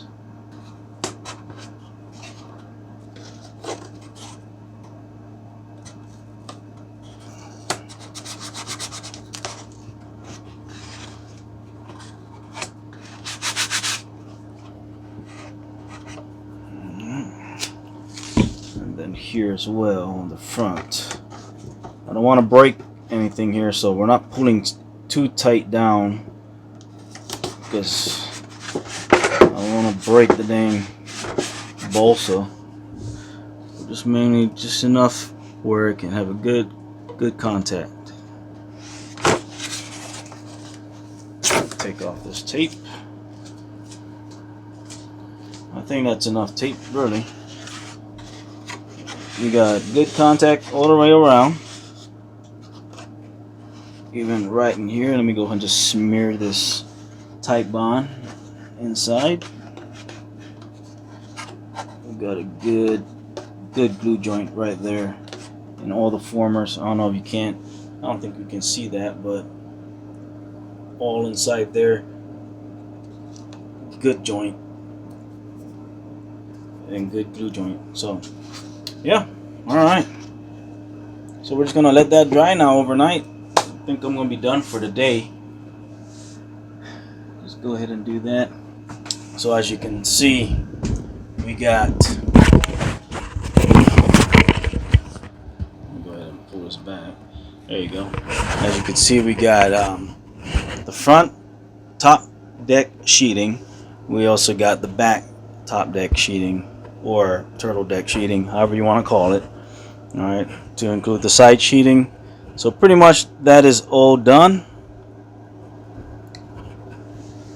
I could, right now, I could do the side rails. in between here. I think I should do that. Get at least that done. Side rails. Yep. Alright, let's go take care of that. Alright, so first things first, we're gonna have to get this part of the sheeting flush with 4B.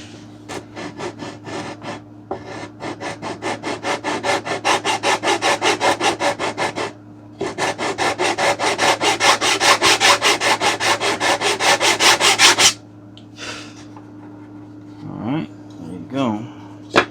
So that's flushed. And then from here, this is going to get glued in just like that.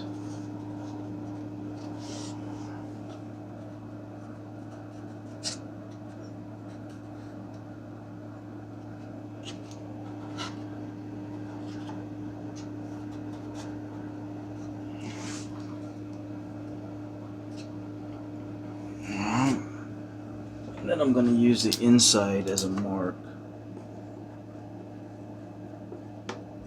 to get my cut, just like that. And go ahead and cut that. Alright.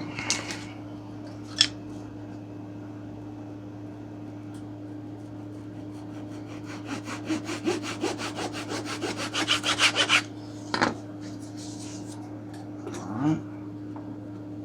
Got that. It's going to be nice and tight fit.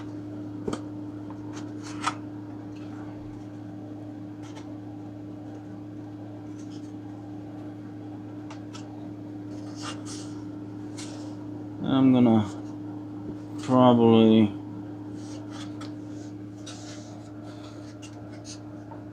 taper this real quick, slightly. I'll taper it slightly, just a slight taper.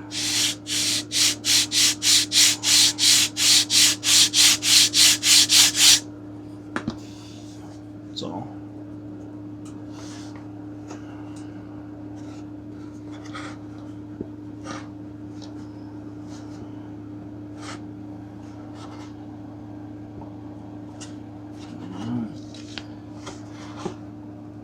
This thing down in there.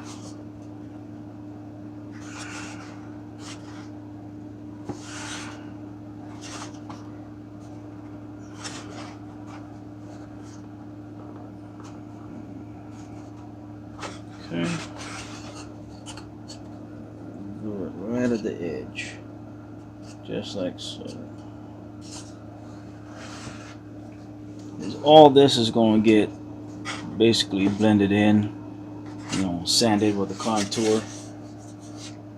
So, yep, it's just gonna get glued on just like that. Alright, so we got side frames or the side rails glued in, giving it enough space so that we can contour it. Alright, yeah, other than that, I think here we can go ahead and move this.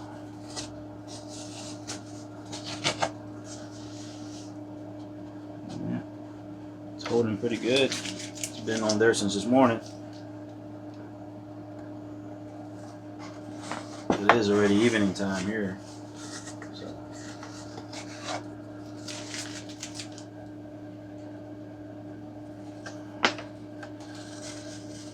Just also be careful when you're pulling off tape off a balsa. You don't just yank it off, because you will rip off a chunk of balsa, if anything. And then you end up having to use a balsa filler just to fill those damn pieces of balsa that got ripped out.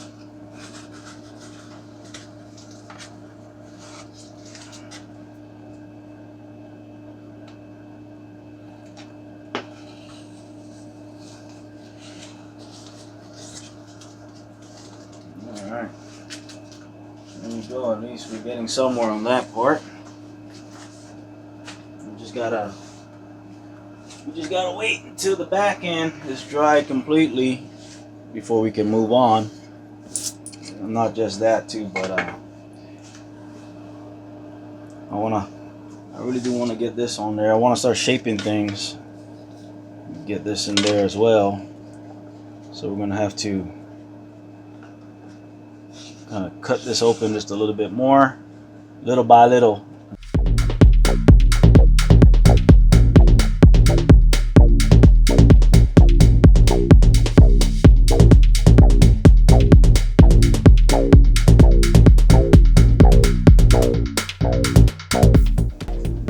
Alright guys, so this is what I'm doing here. Alright, so I got my tape just so I don't gouge my side sheeting. You still can gouge it, but at least I got some sort of barrier between. So once I start seeing some marks here, I gotta pull away. But I'm using my rasp. Alright, I got different rasps, and I find it either that or this one would be the best. So just go ahead and get the rough shape. What I'm trying to do here is just trying to get this piece tapered upwards like that. Alright. Just take it slow.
All right, so I got the window recess insert in place, trimmed but not final.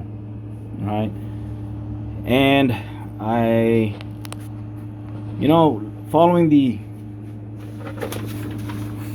this, the plans was one thing, and it was a good thing I did not cut my balsa sheet. You see that black mark there? I was following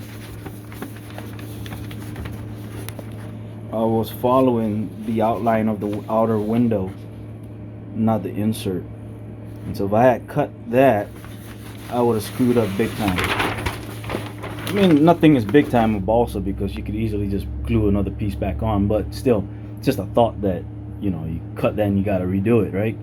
And so instead of cutting anything down here, I looked at the plans, I looked at the diagram carefully,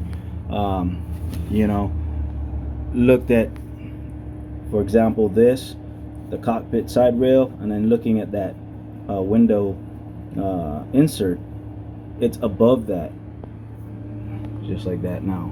So if I had cut that, I would have been either right at that or a little bit lower.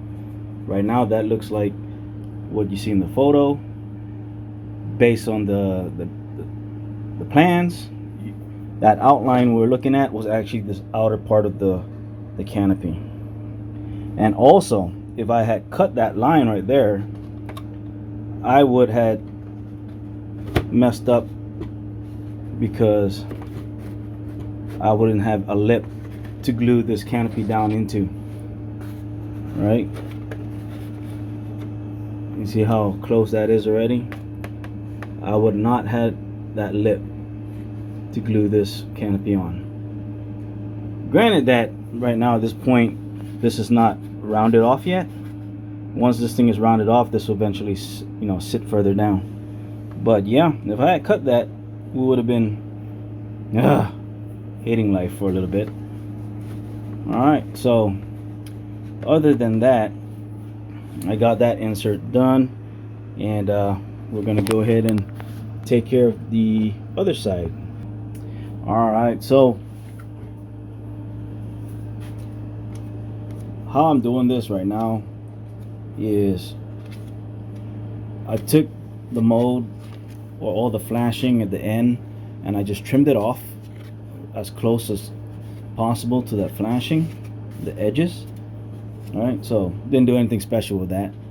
And then I plopped it on here, and I'm using the bottom as my base because we didn't trim anything down here. This is the sheeting that just came out of the kit. We didn't trim nothing down here at all whatsoever.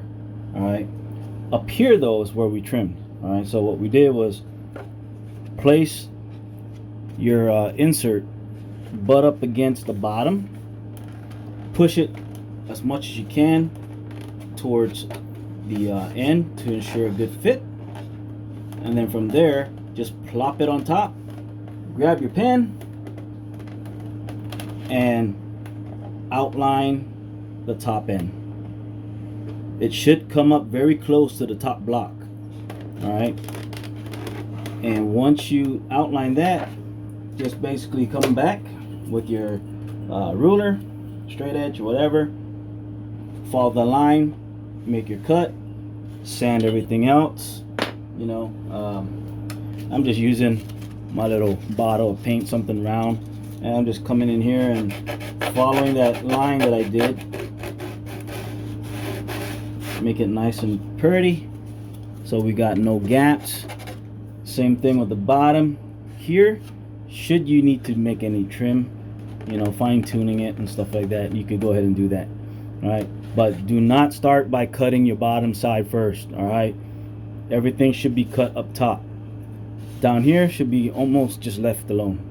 All right, all depends. So pop it down again on top of the sheeting, butt it up against the curve, and then pop it onto your sheeting, and like I said, trace it, cut it, fine tune it from there. All right, so from here now I could just pop this on just like so. All right, and then from here we can actually start getting our cut line for this piece, so we can trace this. Get yourself a fine tip marker that, you know, it's not gonna leave the mark on the balsa, but the actual part itself. Make sure it's touching your former, the 4.8 or 4B. All right, and then from there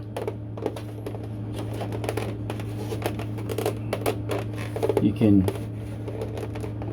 come around and start tracing the outer perimeter.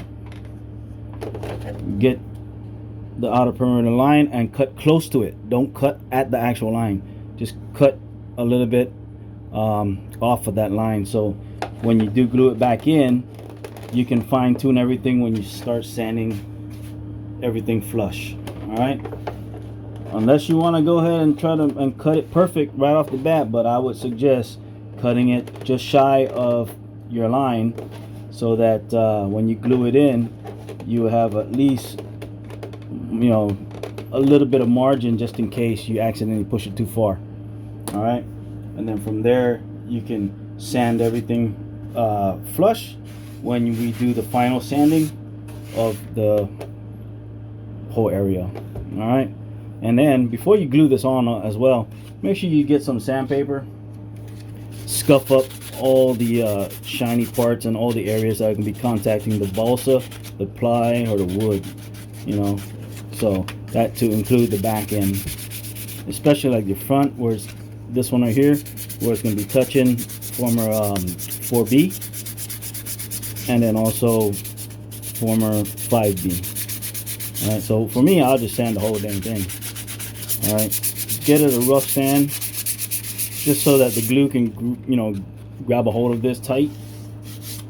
And don't forget to clean it, wipe it down with alcohol and all that stuff before you actually glue this in. All right, so we're going to do that. I'm going to go ahead and get my outer perimeter cut mark, and I'm going to cut it as close as I can, being shy of perfect. And then from there we'll also outline this and cut this off as well. And then everything will, you can fine-tune that when you're ready to, you know, finalize everything. Being the fact that this is just an insert, you don't even have to use these. All right, but it came with a kit. I'm going to use it. There's different models. The true scale, I believe this stays open if they're going to put another like a passenger in there or something like that, a co-pilot, you know, whatever, if I'm not mistaken. Don't quote me on that. All right, but I'm going to go ahead and put that in there just like that. And take your time, guys, when you're doing this one, because I mean, you can really cut this thing too big, and then you're not gonna have a tight fit all the way around your perimeter. All right, see how I got nothing but balsa touching the plastic piece. All right, all the way around. If you cut that too big, I'm telling you, you're gonna have gaps like that, or gaps doing this number, and I'm telling you, it's not gonna look good. You're gonna end up having to cut some sheeting just so that you can patch up those holes and redo it again. All right, so just take your time, do it right. There's no rush, and it's really easy the way I just showed you, by putting it on the bottom section first and then tracing it out. That is your best bet, and as you saw, that's all I had to do. I didn't really have to touch down here. You know, I made my mark here because I was actually going to cut this. It's a good thing I did not do it, because like I said earlier, my canopy wouldn't have been able to be glued down, because I would have had no lip down here, and everything would have been too far down like that, and it wouldn't have, everything would have been not a total loss, but just more work just to get it the right way. All right, guys. Also, I find it easier to utilize a pencil to make your score marks or your outline marks. All right.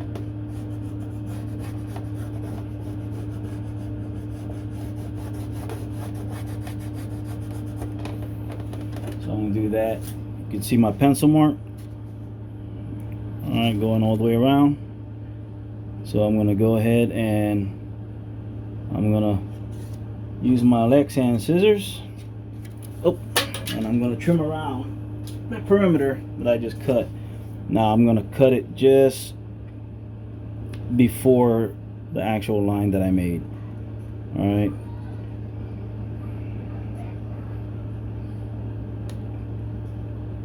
This one was a little harder to see.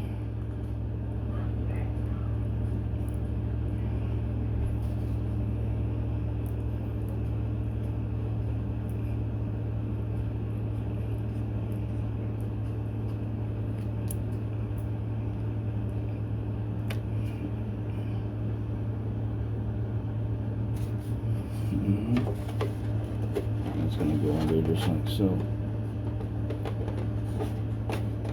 Alright, so this one right here, I can actually cut this one right here. Like I said, just cut it shy of the actual line that you made.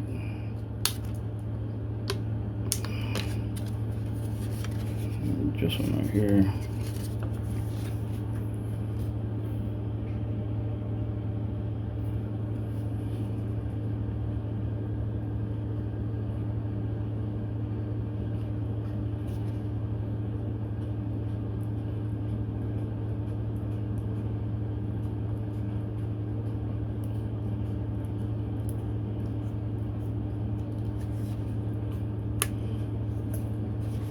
Alright, so we're gonna put that back on here.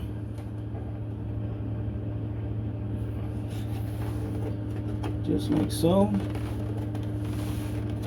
As you can see, my line, my outline is just, I still have a little lip of the plastic just sticking out. That's good enough. So once this is glued in, this, when you're sanding this, you can actually cut that nice and flush with the surrounding.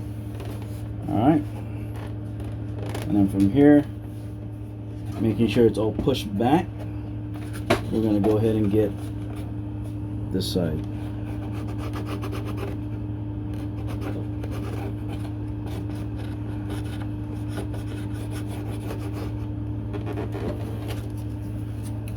Same thing.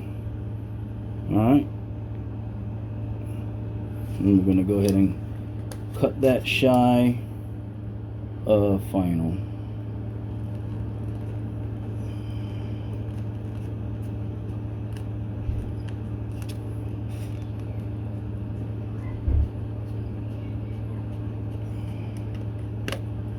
Alright, just like that.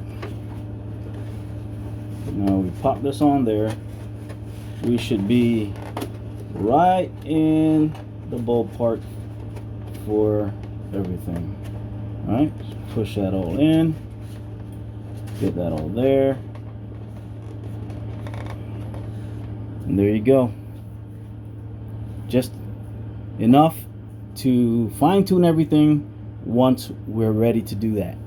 Alright, I don't want to get everything all trimmed perfectly right now because we still need to final sand the whole turtle deck, the sides of the fuse, blend everything all in. Therefore, useless to go ahead and do that at the moment. Alright, to make it all perfect. Alright, so that's that. As you can see all the way around, there's no gap between the plastic or that's actually my pen mark, so that's not a gap. Alright, so we got both sides done, and then moving on. Alright guys, so to move further into the build, we need to get the retracts for this aircraft. Either Sierra Giant scale pneumatic retracts with a full air system, or E-Flite 6120 95-degree rotating retracts. Robart at the moment, there's no exact date as to when their 615 or their 815 retracts will be available.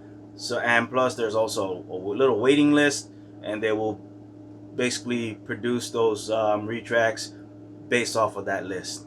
Alright, that is based on what my communication with Robart is. Alright, so other than that, we really can't move forward with the build. For one, I also am waiting for my DLE 20RA engine to show up. The engine that I got right now as a mock-up is just your regular typical DLE side exhaust version. Alright, once I get my DLE 20RA in, once we figure out which retracts we're going to go with and I place that order and that arrives, we can go ahead and start and finish up the wing construction. That way we can move forward and mount it onto the aircraft so that we can also mount the horizontal stab and vertical fin. The next part will be part 4, will be the completion of the top Flite P40E wing with the retracts. So until then, we will be going into the new year 2022, and I'm wishing everybody out there a happy new year. Enjoy your time, enjoy it with families and friends, and stay away from COVID. Alright guys, you have a good one, and I'll see you on the next video. Shoo!